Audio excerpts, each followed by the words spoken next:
आप लोगों को पहले पाठ बायोडायवर्सिटी यानी जैव विविधता के विषय में बताया जा रहा है, पढ़ाया जा रहा है। जैसे जो संपूर्ण विश्व है, इस संपूर्ण विश्व में बहुत सारे जीव जंतु हैं, बहुत सारे जंत एवं पादप हैं, जिनका कि अभी पूरी तरह से खोज भी नहीं हो पाया है। अभी तक जो वैज्ञानिकों द्वारा खोजा गया पौधों का, जंतुओं का समूह है, वो लगभग ये 5,08,000 ये एनिमल स्पीसीज और लगभग 8,05,000 एनिमल स्पीसीज और 3,05,000 प्लांट स्पीसीज। क्लियर? तो इस तरह से लगभग 12 लाख जंतु और पादपों की पहचान वैज्ञानिकों द्वारा किया जा चुका है। क्या सारे के सारे जीवों का अध्ययन एक साथ संभव है? नहीं कर सकते। सभी जीवों का अध्ययन एक साथ नहीं कर सकते हैं। क्या इनका पहचान करना आज से नहीं, प्राचीन सभ्यता रही है। इन जीवों का पहचान करना, उनका नामकरण करना, अध्ययन करना, उनके आवासों के बारे में जानकारी देना, यह हमारी प्राचीन सभ्यता रही है, प्राचीन विषय रहा है। तो इस तरह से हम कह सकते हैं कि जीवों को उनकी आवास, गुण, स्वभाव आदि के आधार पर समूहों में व्यवस्थित करना क्या कहलाता है? क्लासिफिकेशन। क्लासिफिकेशन कहलाता है, मतलब वर्गीकरण कहलाता है। वर्गीकरण। इस वर्गीकरण का अध्ययन जीव विज्ञान के जिस शाखा के अंतर्गत किया जाता है उसे टैक्सोनॉमी यानी कि वर्गीकी कहते हैं। अब प्रश्न ये उठता है कि वास्तव में जीवों का वर्गीकरण जो है, इसकी आवश्यकता क्यों आन पड़ी? क्यों आवश्यक हो गया जीवों का वर्गीकरण करना? तो आप देखेंगे कि वर्गीकरण की आवश्यकता क्या है। नेसेसिटी फॉर क्लासिफिकेशन, वर्गीकरण की आवश्यकता। वर्गीकरण की आवश्यकता। क्लियर? वर्गीकरण की आवश्यकता क्या है कि लाभदायक जीवधारियों की पहचान, हानिकारक जीवधारियों की पहचान और इन हानिकारक जीवधारियों से मानव जाति को बचाना, मानव जाति को बचाना ये अत्यंत जरूरी है। जैसे आप देखें वर्तमान समय में क्या है, जैसे वायरसेस है, लेकिन इस वायरसेस में जो आज सबसे हानिकारक सिद्ध हो रहा है, जो एक महामारी का रूप ले लिया है, जिसको आप कोविड-19 के नाम से जानते हैं, जो कि हर एक छोटा सा बच्चा भी जान रहा है, ये कोरोना वायरस के बारे में। अब क्या है, ये अत्यंत हानिकारक है, जो कि जानलेवा साबित हुआ। और इस हानिकारक वायरस का अलग किससे लाभदायक से, और इसको जो है अलग करके उसकी पूरी तरह से जो है स्थिति को समाप्त करना, ये सबसे ज्यादा जरूरी है। तभी जो है मानव जाति सुरक्षित रह सकता है। तो इस तरह से किसी भी जीवधारी की पहचान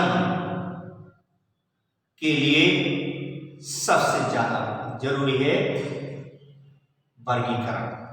तो आप पहला पॉइंट कह सकते हैं कि जीवों के पहचान के लिए। दूसरा क्या है,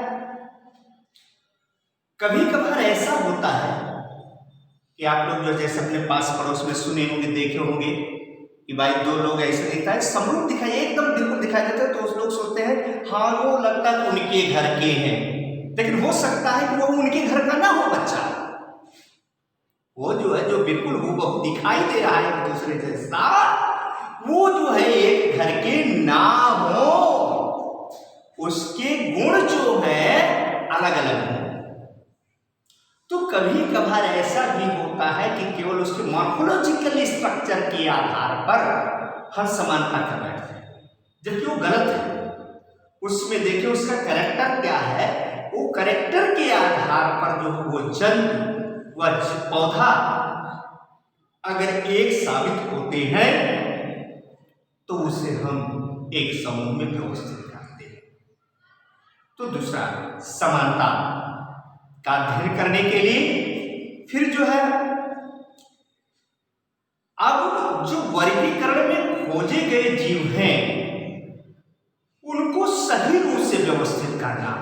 सही रूप से व्यवस्थित करने के लिए क्या है, उनकी एक सीरीज बनाई गई है, जैसे क्या है किंगडम,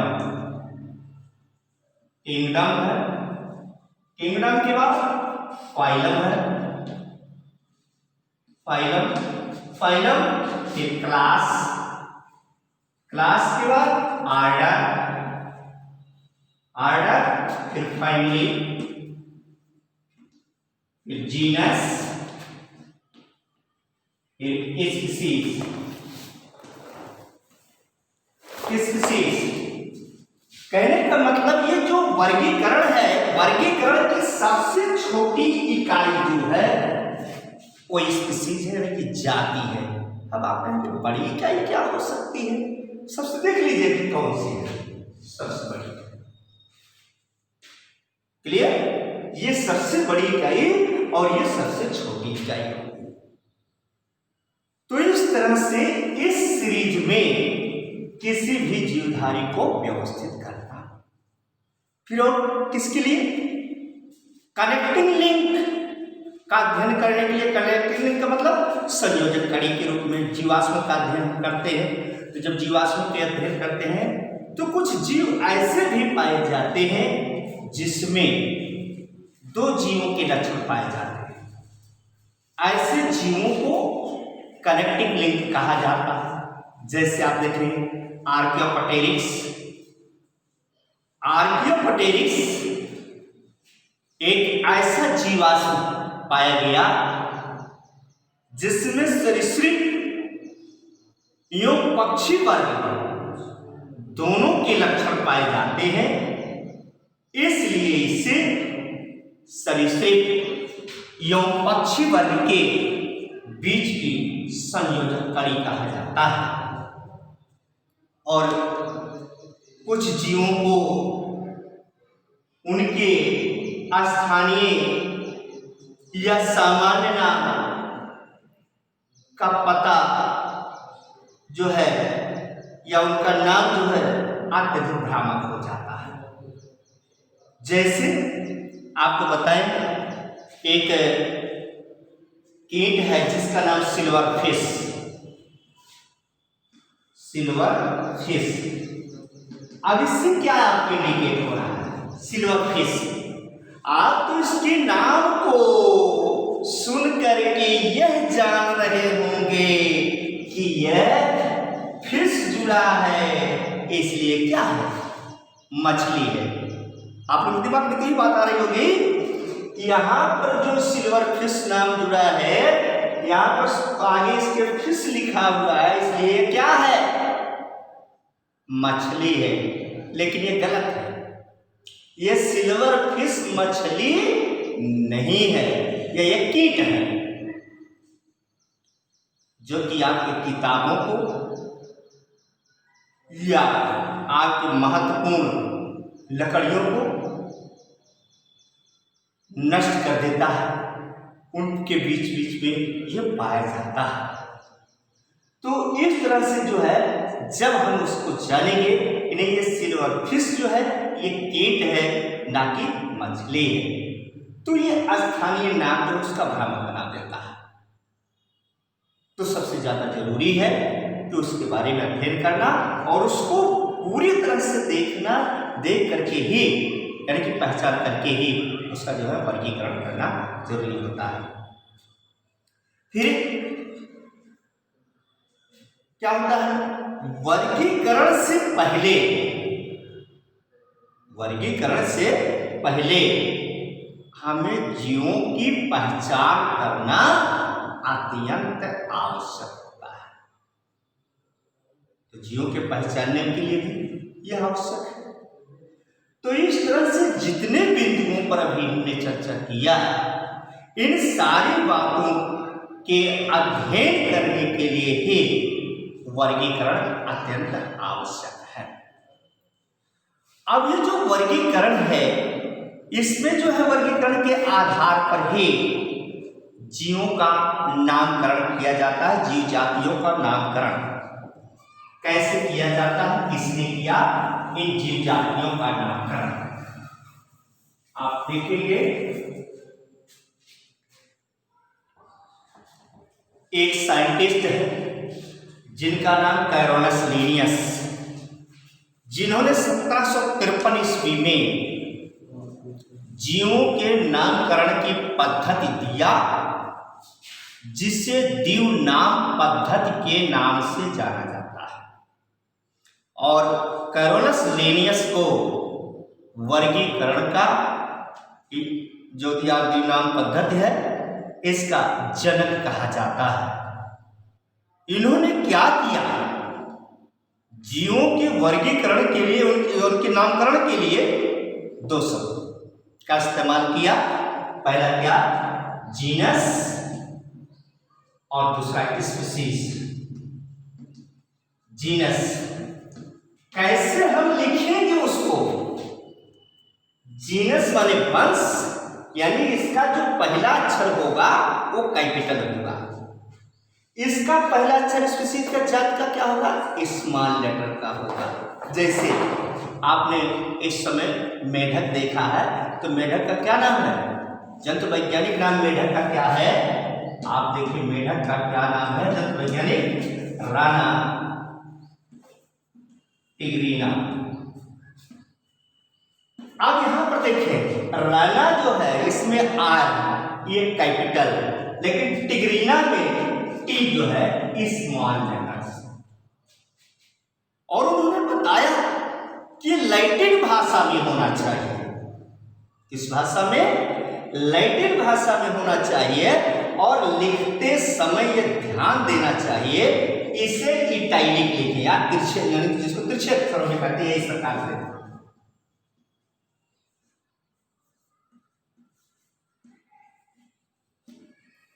या लिखने के बाद अंडरलाइन कीजिए। तो इससे जो वैज्ञानिक नाम है, इस वैज्ञानिक नाम के आधार पर पूरे विश्व में कहीं पर भी हम रहेंगे उस जीव को पहचान सकते हैं। जैसे आपको एक उदाहरण बताएं, गौरैया तो आपके घर में होगी जरूर ना, गौरैया चिड़िया जिसको कहते हैं, उस गौरैया को अपने यहाँ तो गौरैया कहते हैं, इंग्लिश में उसको, फ्रेंच में उसको लोग क्या बोलते हैं? Sparrow, sparrow. स्पेन में जाएंगे, वाह सुजून। आप गए स्पेन में, लोगों ने बोला भाई हमारे यहाँ पक्षी होती सुजून है, तो आप कहेंगे भाई तो हमने तो सुजून देखा नहीं है। लेकिन अगर उसको कहा जाएगा कि इसका नाम जो क्या है, पैसर डोमेस्टिका, तो आप जरूर जान जाएंगे कि डोमेस्टिका मतलब घरेलू, घरेलू में पाई जाने वाली पक्षी, अर्थात गौरैया। तो इस प्रकार से आपने देखा कि वर्गीकरण क्या है, इसकी आवश्यकता क्या है, और जो है जीवों के नामकरण की पद्धति। आपको जो नोट्स भेजा जा रहा है, आप इस नोट्स को अवश्य बनाएंगे। धन्यवाद।